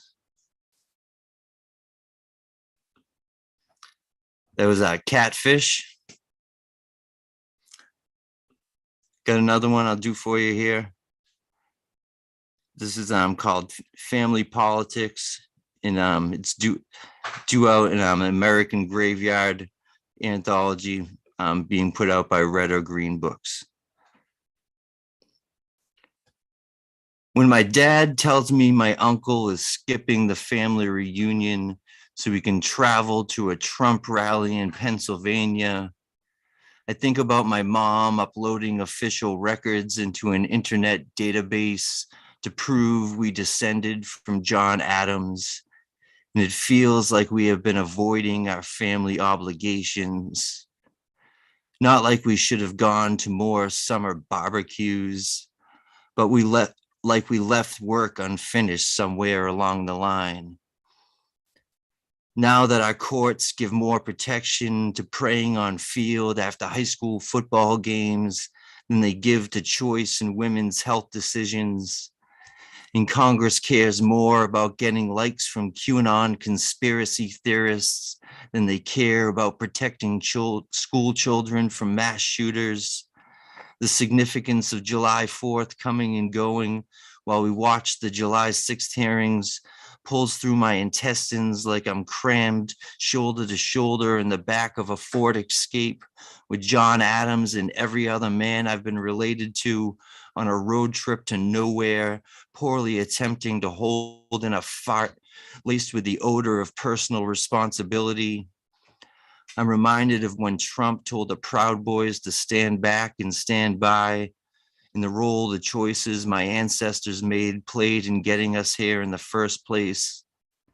Then I try to picture what it would be like to live in a world where doves and wolves bathed each other in truth. That was our family politics.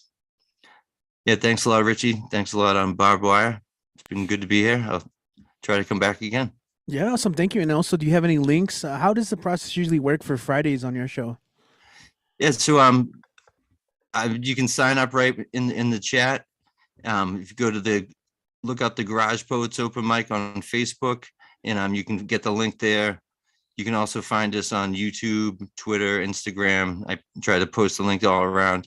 You can also look up The Word Is Right. It's an organization that we're a part of, and you can find our information through them as well. All righty then. Thank you for joining us, Jeff. Really appreciate you, man. Thanks for coming through. Welcome. Great. Anytime. Thanks a lot. Awesome. Cool. All right. Yeah, shout out to all the orgs. I left a little comment here, like, because of these online spaces, there's something for us to do every night of the week, which I think is pretty great. And I like that, even though things are opening up, we still have an opportunity to hang out in these online digital spaces. You can tell just by us hanging out here and still reading that it means so much. So let's keep doing it. Cheers, everyone. And so many of you also run your own spaces. And so I need to make a better effort to go and just visit, set aside some time, just come and hang out and at least listen to the shows, because you guys put on some great shows too. In fact, speaking of which, we've got a lot of the Poetry Global Network in the house. And I guess it would have been incomplete without inviting the next guy joining us from the Philippines. We got the one, the only Lacan in the house. Lacan, what's up, man? How you doing? How's your day going so far? Richie! Hey, what up? It's actually raining here. We're in between storms, which is the usual case. It's so interesting. Like, I think when people talk about storms in the West, we're just like, oh yeah, it happens every day, every year. It's fine, it's normal. Category 5s are like normal for us. So sure.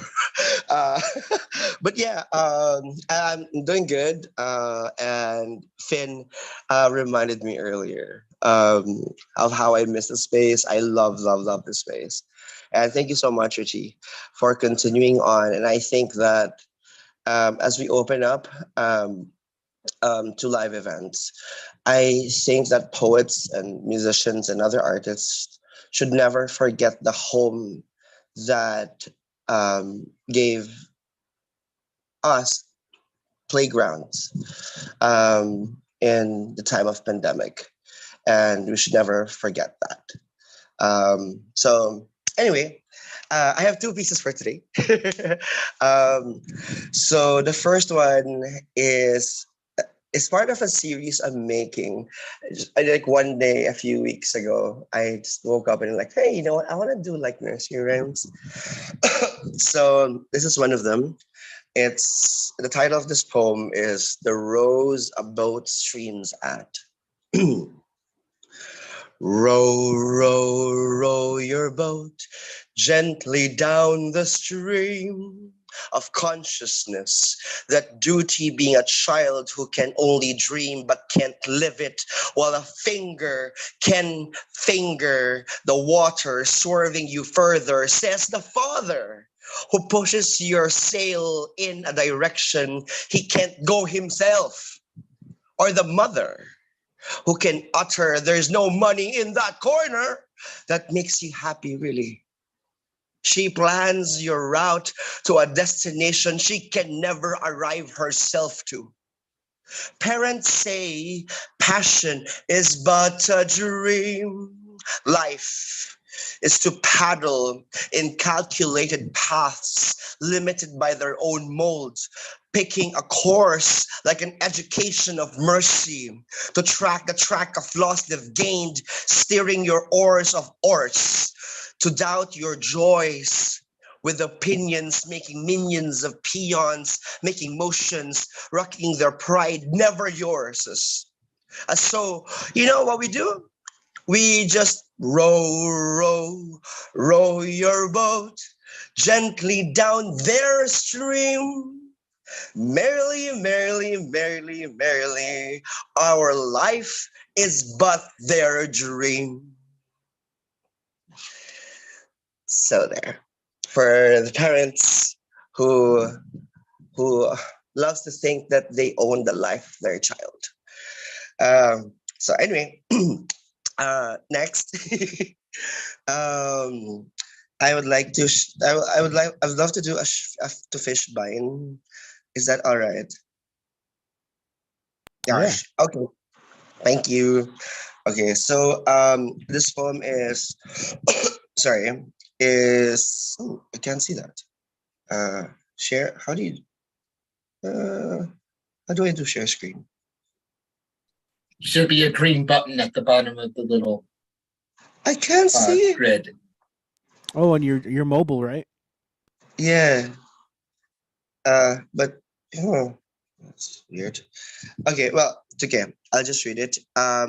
This is published by Tupelo Press in the US. So this is called Murmur There. I was taught to pray with fingers crossing the steps of innocence, eyes lowered like in a burial of a child's submission. Corruption begins with fear. That hell lives in me still, needing to need the knuckles, bowing a shame that can point how not to be a messiah. Of disbelieving, memorization can save even a church being built in me.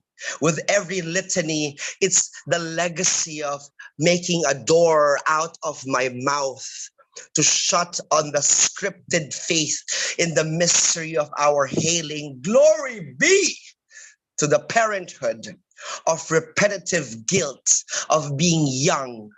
They're making a knelt limbo when I close my penitent eyes, making ignorance my gospel, reading the begging salvation, making a homily out of a son. Then hand feeds a contrition to contract a host in my body, a ceremony to sacrifice a child who stands up to be a hallelujah, worthy to burn for a lifetime. Why is it always the lamb that gets offered first? Why can we offer God instead? Thank you. Maraming salamat. Oh, the power, the force behind the words. Always, even with the video off, that was such a performance. Lacan, really quick, I know you just muted, but do you have anything come up you'd like to promote? Or like let's say we have a lot of students listening here in El Paso. How can they keep up with more of your stuff? Oh, okay. So this Wednesday on the 26th, there is a workshop I'm going to do. It's about a performance workshop, and it's 7 p.m. New York, and it's gonna be in Zoom. And Mark Fishbein, the chancellor of the Poetry Academy, will be posting the link on the chat. Thank you. Unfortunately, it's you had a limit on how many people could come, and you're past your limit. It's sold out. But congratulations. Oh, what an unfortunate thing to be sold out. Do it. I mean, so do it. We'll do it again because it's a great workshop of performance tips and the whole philosophy of performance, which was just wonderful. Thank you, Lacan. And sorry to say goodnight, but I'm a little past midnight. I'm fading, but. I forgot that it's already out. But thank you. Bye-bye. All right. Bye. Peace out. Thank you so much. And also for that update. What is up, everyone? Shout out everyone watching on the live stream. Again, let us know you're here. Say hi. And if you're watching this after the fact, say hello in the comments. Let us know that you were here watching all the performances, all the poets. Let us know, who did you like? Is there a line that you really loved? Anything that stood out to you, made your hair stand on your arm, anything like that?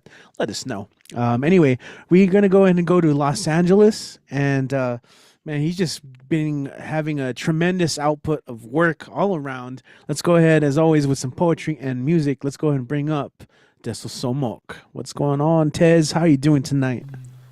What's up, Richie? Hey, hey. All righty, my friend.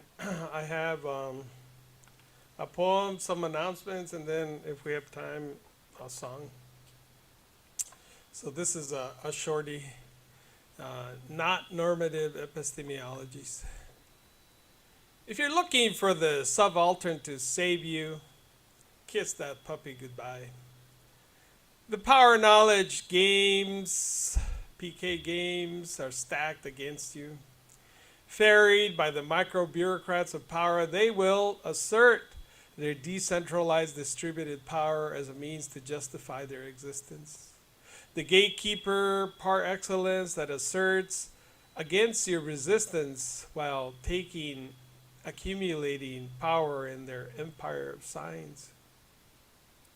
Once you abandon your normative universalist perspective of the self, crush the categorical closure, then your contribution as an unconventional or lower status knower can avoid the hierarchical violence based on universal claims. While the intuition lingers for an anti-colonial resistance, the PK games will leave you with problematic cognitive dissonance, with the unconscious hegemony seeking power knowledges that have arisen from European colonialism.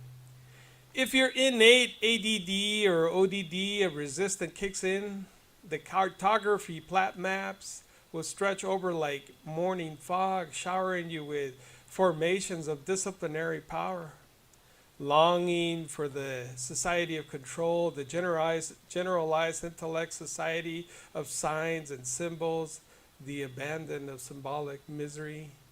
As people of color, we can finally give up the totality of the category, do away with the surplus of self-inflicted lack, bury the Kleinian partial object syndrome, shed Christova's objective self-loathing, overzealous grooming habit that turns into an uncontrollable plucking of pieces of the self. That is that. And then I'm gonna share screen, Richie. Yeah, it should be on. Should be on. So here it is, finally in mock-up mode. So this is the cover for the 7-part piece. And then I'm gonna switch over to the, I'm gonna stop sharing and switch over to the back part. And this is the back of it.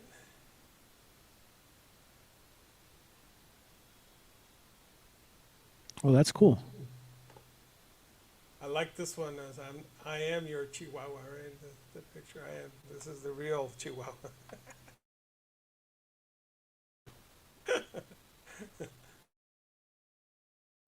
So that's that, Richie. And then let's switch over to the carrot. Hopefully the carrot part of the show. Right.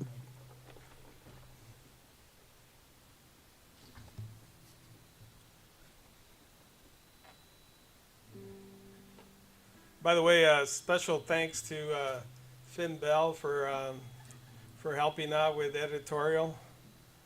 She did a lot of heavy lifting very quickly, and I gotta get this out for my slam thing in Mexico City. So that's the whole motivation to getting this done fastly. So a million thanks to Finn Bell. So if anybody else, she is looking for folks who need style reviews and editorial work. She is able to do some of that. Thank you, Finn.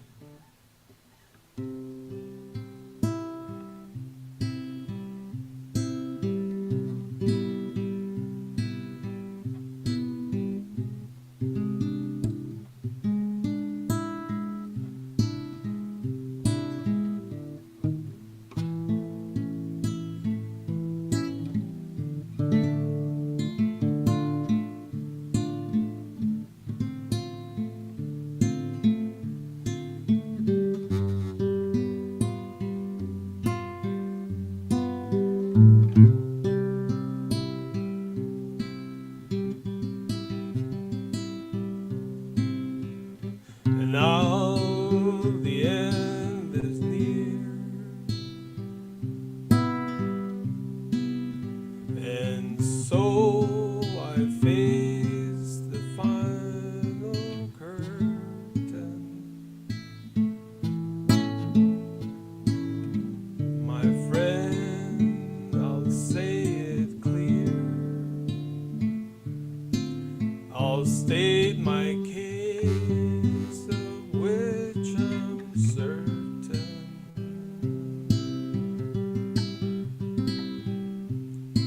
I lived a life that's full. I travel each and every highway, and more and much more than this. I did it my way.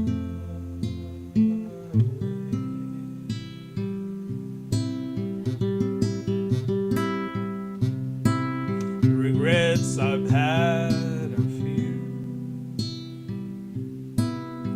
but then again too few to mention.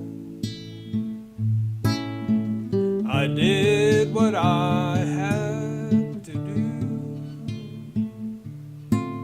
and saw it through without exception.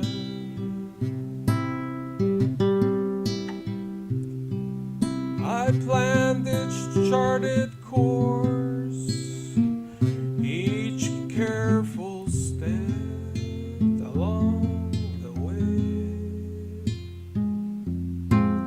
and more and much more than this.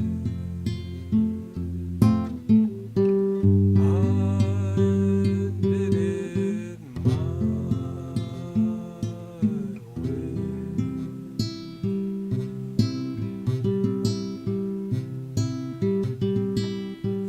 Yes, there were times, I'm sure you knew, when I bit off more than I could chew.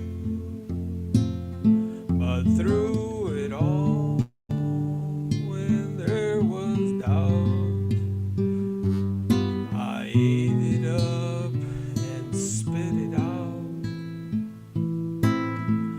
I faced it all, and I stood tall. I did it my way.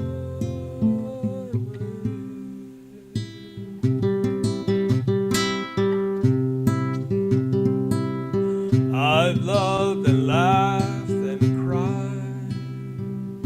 I've had my fails, my shares of losing, and now tears subside. I find it all so amusing to think I did all that, and may I say, not in a shy way. Oh, and no, no, not me. I did it my way.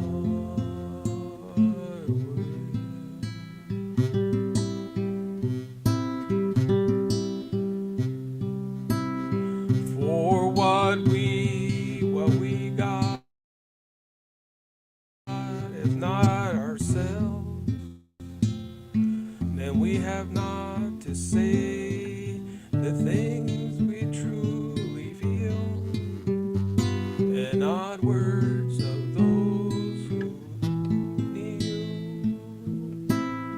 For the record shows I took the blow, and I did it my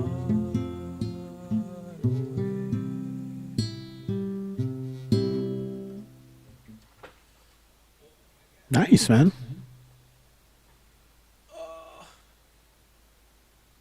Indeed, did it your way. I did my book my way. Thank you all. That's pretty great. And of course, as always, let's say someone's tuning in for the first time. How can they get more of Tiz online? Sure. So again, Instagram under Gaseous 2019, on Facebook under Pandemic Poets, and then also Gaseous 2019 on Facebook. Again, this book should be coming out in the next 3 or 4 weeks. I'm going to be taking this and to the Mexico. I'm going to be representing Chicanos in Mexico City for the slam, and at least it will be a good experience to publish this book out and get it out in 7 parts. It's my rhyme of the ancient mariner in 7 parts for Chicanos. There you go. That's the way to frame it. I love it. All right. Thank you. Tessa Somok, everyone. Thank you. Alrighty then. Cool. We'll switch it back. So also I want to promote, if you're watching and you are in the El Paso region, something that I also do on top of BWOMS is I'm an event coordinator for the Jazz Exchange. They're a group out of New York City, and they do secret shows all over the world, mostly in New York City area, Mexico, and El Paso. And so this Sunday, we're going to be having a secret show in Central El Paso. That's all we'll give away as far as the location just yet. If you've never been or heard of these types of shows, the venue is a secret and the bands performing are a secret. The whole idea is just to enjoy a night out and live music, meet new people, and introduce to new venues. So we do have tickets still available, thejazzexchange.org. And I believe there's a discount. So the reason why I'm mentioning it right now, there's a discount that is available until midnight tonight. So if you're in the area and you might be able to make it on Sunday, I think the show is from 5:30 to 8:30. Check it out. Try out something new. It is, like I said, it's a secret. I'm the MC and host for that show. I mean, on top of that, I also hire like a whole crew, the bands and all that, do contracts. But it's a nice way to spend the night enjoying live music and especially interesting jazz groups. So anyway, just thought I'd mention that if you guys are watching with enough time. And also you can just check out the jazzexchange.org for, some of their content to see what they do, or see if they'll be in your neighborhood sometime soon. All right, with that said, we always have a closer on this show. It's the bottom of the 9th inning. Bases are loaded. It's a tied game, and we need our closer to step up so we can get our team back up. Well, actually, it's probably a bad metaphor. Now, we got the lead. It's time to close out the show. So we're going to call in the right-hander from the bullpen, cue his theme song. Let's go ahead and bring up the one, the only, Dan the Man. What's up, dude? Yo, your stuff's still messed up. What? Go for it.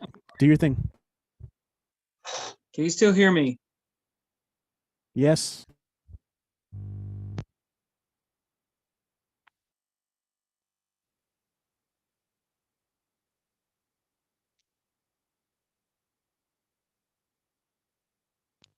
Well, as soon as I said yes, we couldn't hear you anymore. That's because Kit was saying something. Shout out to the FHS, Franklin High School. Well, that's his track and field. But as always, go mine. Go Cougars. Right. And don't mind I share a pic. Give me a minute.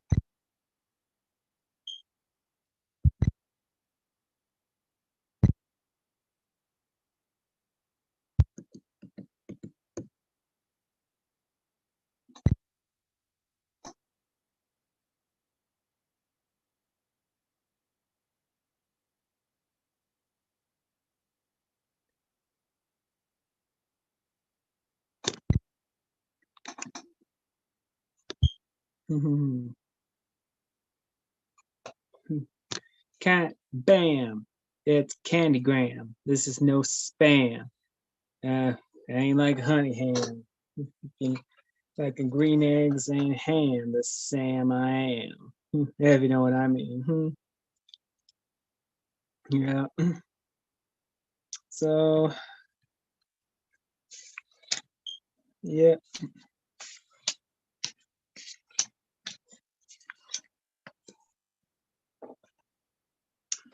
Yep. Yep. Well, there's the candy man, and yep, flip the frying pan. Yep. Even if I could carry, like, I could fly, I could be Peter Pan or Superman. Yep. Going fly to all the way to Spokane to the Pac-Man, all the way to Japan. Yeah, but Batman could fly, but not too much. Yeah, as much as we can. Yep. I'm just a brand new candy man. Yeah, there it is. Candygram. Still well, this, I don't know, it could be my last, but I'll keep you posted. And yes, next weekend is Halloween. Yep. Oh, I forgot. HALLOWWEN spell. Yeah. No need to tell.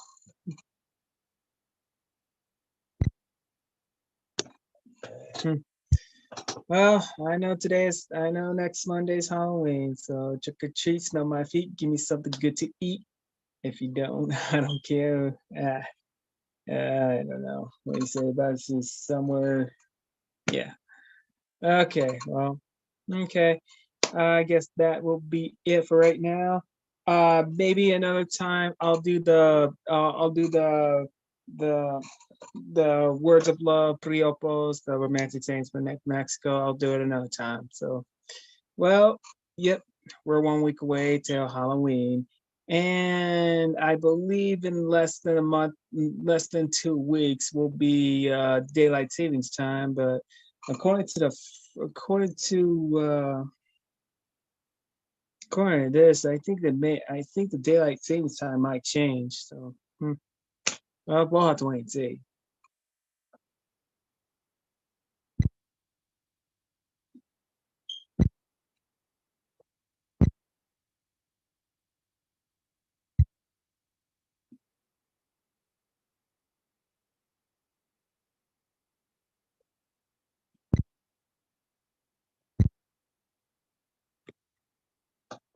Okay, guys, here it is. Beat it and weep it.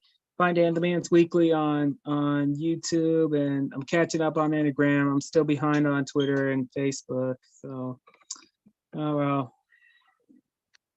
And oh yeah, I'm in the middle of uploading the 885 film from last Friday. I do apologize for the delay. My computer is boom. Hell. Yeah, my computer's kind of goo. That's a long story.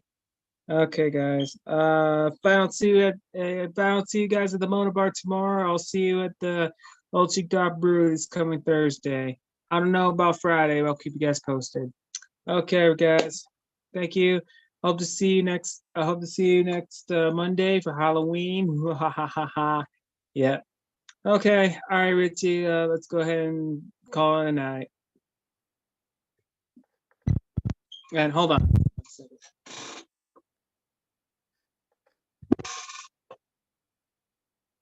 Click.